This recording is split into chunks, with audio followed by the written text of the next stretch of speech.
వర్ణధర్మ health organisation, institute of spiritual happiness and health సంయుక్త ఆధ్వర్యంలో కాకినాడ రామారావుపేటలో ఉన్న శ్రీరస్తు ఫంక్షన్ హాల్లో అంతర్జాతీయ యోగా దినోత్సవ కార్యక్రమం ఘనంగా నిర్వహించారు. సమావేశానికి లయన్స్ పాన్స్ డిస్ట్రిక్ట్ గవర్నర్ ముంజులూరు విశ్వేశ్వరరావు అధ్యక్షత వహించారు.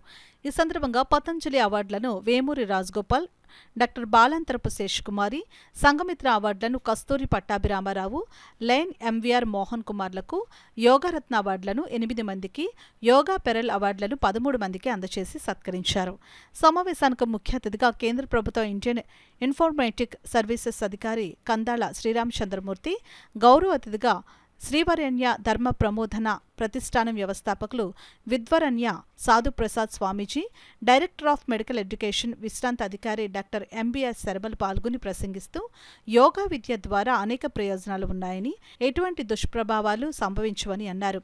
యోగా, మెడిటేషన్ మరియు రేకి వంటి ప్రక్రియల ద్వారా మానవులు సంపూర్ణ ఆరోగ్యాన్ని పొందగలరని చెప్పారు.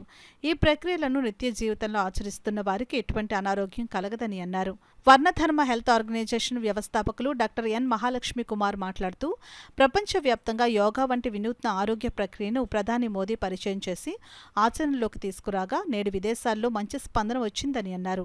అయితే దేశంలో అనుకున్నంతగా ప్రగతి సాధించకపోవడం పట్ల ఆయన ఆవేదన వ్యక్తం చేస్తూ తమ 2 సంస్థల సంయుక్త ఆధ్వర్యంలో దేశవ్యాప్తంగా హెల్దీ ఇండియా అనే నినాదంతో ప్రత్యేక కార్యక్రమాన్ని రూపొందించి అమలు చేయదలిచామని, సమాజాన్ని బాగు చేసుకోవాల్సిన ప్రథమ కర్తవ్యం అందరిపైన ఉందని అన్నారు.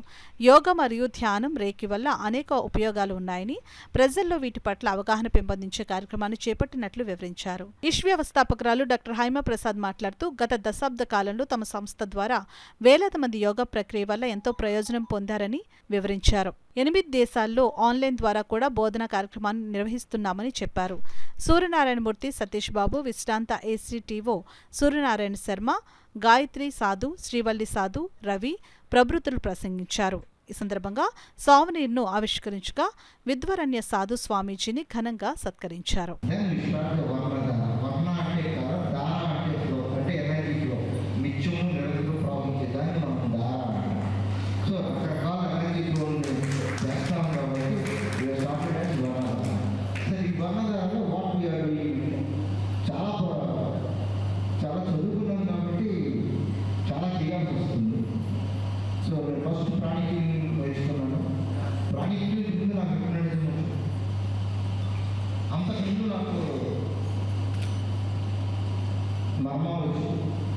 ఇలా చాలా నెంబర్ ఆఫ్ కోర్సెస్ నేర్చుకున్నాను.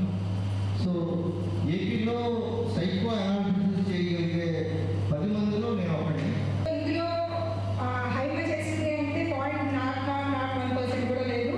పూర్తిగా నేను ఈరోజు ఈ స్థితిలో ఉన్నాను అంటే అది చాలా మంది సహాయ సహకారాలు. ముందుగా గురువులు, నేను నమ్మే గురువులు ఎవరైతే ఉన్నారో వాళ్ళ అనుక్షణం నేను ఎలా ఫాలో అవ్వాలి అనే గైడెన్స్ ఇవ్వడం వల్ల నేను ఈరోజు ఈ స్థితిలో ఉన్నాను. ఇష్టించి నేను చేసేది ఏంటంటే నేను యోగా టీచ్ చేస్తాను. ఇప్పటికీ అంటే నేను ఒక బ్యాచ్ మాత్రమే 6 to 7 బ్యాచ్ మాత్రమే రన్ చేస్తున్నాను ప్రెసెంట్. ఎందుకంటే తర్వాత సైకలాజికల్ పేషెంట్స్, తర్వాత స్కూల్ కౌన్సిలింగ్స్, ముందుగా స్కూల్స్ వాటికి government sectors youth welfare association వాళ్ళు నన్ను రిసోర్స్ పర్సన్గా తీసుకున్నారు.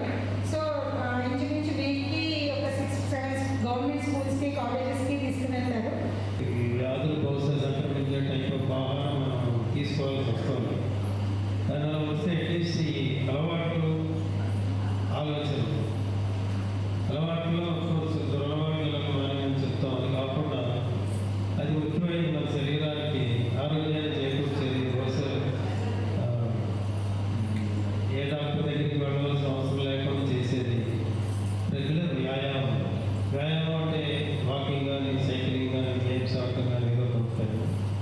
దాంతోపాటు అతి ముఖ్యమైనది ఈ ఆలోచనలు అరికట్టేది. ఆలోచనని అరికట్టి మన యొక్క మానసిక, శారీరక హెల్త్ని ఇంప్రూవ్ చేసేటటువంటిది అతి ముఖ్యమైనది యోగా, మెడిటేషన్. అతి పురాతనమైనటువంటి విజ్ఞానం ఏ విధంగా మేధావులు జీర్ణం చేసుకుని మనకి అందించారు ఆ యొక్క విశేషం గురించి మానవులు ప్రధానంగా సమయాన్ని కేటాయించారు. కానీ మనం 3టికి సమయం వెచ్చిస్తూ ఉన్నాము, కానీ 4వ పని మాత్రం చేయడం లేదు. అది ఏర్పాట్లు, నిద్ర ఏర్పాట్లు, సౌఖ్య ఏర్పాట్లు. ఈ మూడింటిని దాటితే 4వ పని ఉంది. ఆ 4వ పని ఎవరైతే ఆచరిస్తారో వారి యోగులు. యోగము అంటే కూడిక. ఎవరితో కూడిక? పరమాత్మ యొక్క విజ్ఞానం ఉంది. ఆ విజ్ఞానంతో ఎవరైతే కూడి ఉంటారో వారు సర్వసుఖాలు, ఆరోగ్యాన్ని, ఐశ్వర్యాన్ని, మేధాశక్తిని ఇవన్నీ కూడా స్పష్టంగా పొందగలుగుతారని చెప్పి మనకి వేదంలో స్పష్టంగా తెలియజేశారు. అంటే ఈ విషయం ఇక్కడికి ఎంతోమంది ఆత్మవిజ్ఞానం మనం హీల్ చేసుకుంటూ, మనల్ని మనం నయం చేసుకుంటూ సొసైటీ బాగు చేయడానికి యోగా అనేది ఒక అద్భుతమైన ప్రక్రియ. మనం బాగుంటేనే సొసైటీ కానీ చేయగలము. మనం బాగుండాలంటే పొద్దున 5 ట్యాబ్లెట్లు, మధ్యాహ్నం 10 ట్యాబ్లెట్లు, సాయంత్రం 20 ట్యాబ్లెట్లు. ఇంతే బాగుంటుంది. హెల్తీగా మన బాడీని ఎప్పుడు ఉంచుకోగలిగాము. ఎప్పుడైతే మన మనసుని మెడిటేషన్ ద్వారా హెల్తీగా ఉంచుకోగలిగాము అప్పుడు మనం సరిదిద్దుకోగలం, యాక్టివ్గా ఉండగలం, సొసైటీని యాక్టివ్గా ఉంచే ప్రయత్నం మనం చేయగలం. సో అందులో ఎటువంటి సైడ్ ఎఫెక్ట్స్ లేని ఒక అద్భుతమైన ప్రక్రియ యోగా. ఎడ్యుకేషన్ ఇస్తాం.